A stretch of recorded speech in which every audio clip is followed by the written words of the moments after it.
Assalamualaikum warahmatullahi wabarakatuh. Om Swastiastu. Sebelumnya, perkenalkan nama saya Iputu Pandi Manikdana dengan NIM 211030396. Program Studi Administrasi Publik, Fakultas Ilmu Sosial dan Ilmu Politik dari Universitas 19 November Kolaka. Pada kesempatan kali ini, saya akan membahas tentang karya tulis ilmiah, di mana karya tulis ilmiah ini merupakan salah satu tugas dari mata kuliah Bahasa Indonesia sekaligus penilaian UAS dari mata kuliah Bahasa Indonesia. Adapun tema yang akan saya bawakan pada karya tulis ilmiah saya yaitu mengenai lingkungan pendidikan. Dan untuk mengefisienkan waktu, mari kita menuju ke materinya. Baiklah, pada kali ini saya akan menjelaskan 5 judul besar. Di antaranya pengertian pendidikan, faktor-faktor pendidikan, fungsi pendidikan, pendidikan lingkungan sekolah, dan pendidikan lingkungan masyarakat. Selanjutnya kita akan masuk dalam pembahasan pertama, yaitu pengertian pendidikan. Pendidikan adalah usaha yang dijalankan seseorang atau kelompok orang lain agar menjadi dewasa atau mencapai tingkat hidup atau penghidupan yang lebih tinggi dalam arti material. Adapun pengertian pendidikan menurut para ahli, yaitu yang pertama Ki Hajar Dewantara. Menurut Ki Hajar Dewantara, pendidikan adalah tuntunan di dalam hidup tumbuhnya anak-anak. Adapun maksudnya yaitu menuntun segala kekuatan kodrat yang ada pada anak itu agar mereka sebagai manusia dari anggota masyarakat dapat mencapai keselamatan dan kebahagiaan yang setinggi-tingginya.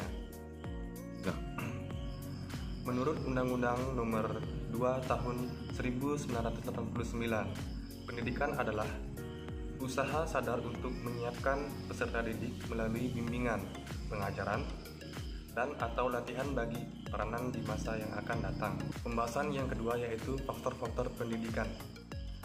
Yang pertama, faktor tujuan. Secara singkat, dikatakan bahwa tujuan pendidikan nasional adalah untuk kehidupan bangsa dan mengembangkan manusia Indonesia seutuhnya. Yang kedua, faktor pendidik. Pendidik ialah orang yang memikul pertanggungjawaban untuk mendidik. Pendidik ini meliputi orang tua, orang dewasa, guru, pimpinan masyarakat, dan pimpinan agama. Yang ketiga, faktor anak didik adalah setiap orang yang menerima pengaruh dari seseorang atau sekelompok orang yang menjalankan kegiatan pendidikan. Yang keempat, faktor alat pendidik adalah suatu tindakan atau situasi yang sengaja diadakan untuk menciptakan suatu tujuan pendidikan yang tertentu. Yang kelima, faktor lingkungan merupakan faktor yang sangat menentukan, yaitu pengaruhnya yang sangat besar terhadap anak didik, sebab bagaimanapun anak tinggal dalam suatu lingkungan yang disadari atau tidak pasti akan mempengaruhi anak. Faktor lingkungan diantaranya yang pertama lingkungan keluarga, lingkungan sekolah, lingkungan masyarakat atau organisasi pemuda. Kemudian pembahasan yang ketiga yaitu fungsi pendidikan. Fungsi pendidikan dalam arti sempit adalah membantu secara sadar perkembangan jasmani dan rohani peserta didik. Sedangkan fungsi pendidikan secara luas ialah seperkembangannya, diantaranya perkembangan pribadi, pengembangan warga negara, pengembangan kebudayaan, dan pengembangan bangsa. Lanjut ke pembahasan yang keempat yaitu pendidikan lingkungan keluarga. Lingkungan keluarga merupakan lingkungan pendidikan yang pertama, karena dalam keluarga inilah anak pertama mendapat didikan dan bimbingan. Tugas utama dari keluarga bagi pendidikan anak ialah sebagai peletak dasar bagi pendidikan pandangan hidup keagamaan.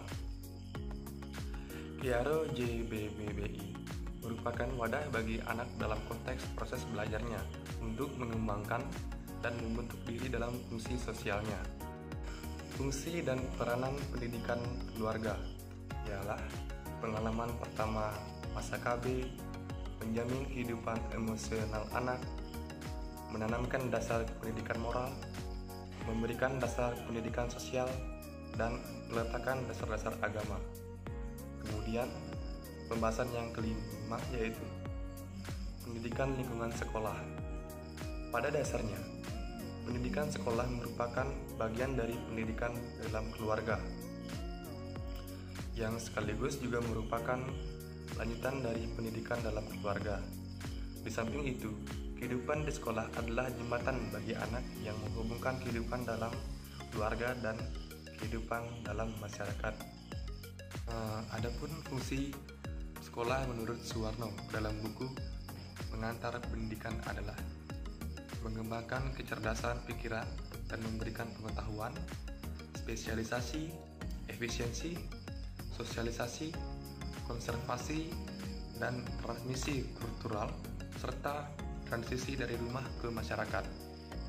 Baiklah, kita berlanjut ke pembahasan yang keenam, yaitu pendidikan lingkungan masyarakat. Dalam konteks pendidikan, masyarakat merupakan lingkungan ketiga setelah keluarga dan sekolah. Pendidikan yang dialami dalam masyarakat ini telah mulai ketika anak-anak untuk beberapa waktu setelah lepas dari asuhan keluarga dan berada di luar pendidikan sekolah. Dengan demikian, berarti pengaruh pendidikan tersebut tampak lebih luas. Baik, itulah tadi pembahasan tentang karya ilmiah saya dengan tema lingkungan pendidikan. Saya ucapkan banyak-banyak terima kasih dan mohon maaf atas segala kekurangannya. Akhir kata, saya ucapkan Assalamualaikum warahmatullahi wabarakatuh dan Om Santi Santi Santi Om.